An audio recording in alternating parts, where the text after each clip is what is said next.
Une partie des Bouches-du-Rhône est toujours en alerte renforcée sécheresse. Il s'agit principalement de l'intérieur des terres. À Pérols, les sols sont secs, il n'y a pas de pluie. Le thermomètre frôle, voire dépasse parfois les 30 degrés. Pour faire face à cette situation, des mesures ont été prises qui concernent notamment les restrictions d'eau. Ça concerne les particuliers et aussi les entreprises. Laura Cadeau avec Alexis Puyette.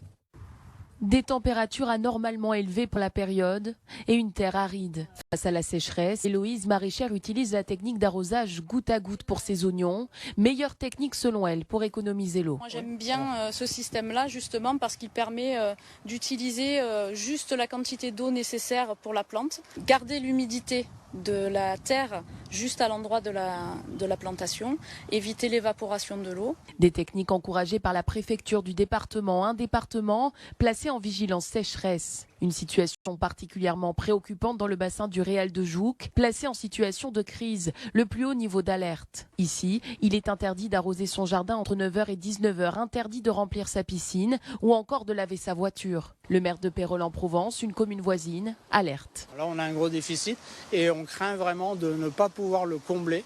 Donc cet effet de chaleur ou autre ne posait pas problème antérieurement parce qu'il y avait des réserves en eau en amont qui étaient beaucoup plus importantes qu'elles ne sont aujourd'hui. C'est le gros problème majeur actuellement. Face à la situation, la préfecture assure que ces mesures feront l'objet de contrôles renforcés.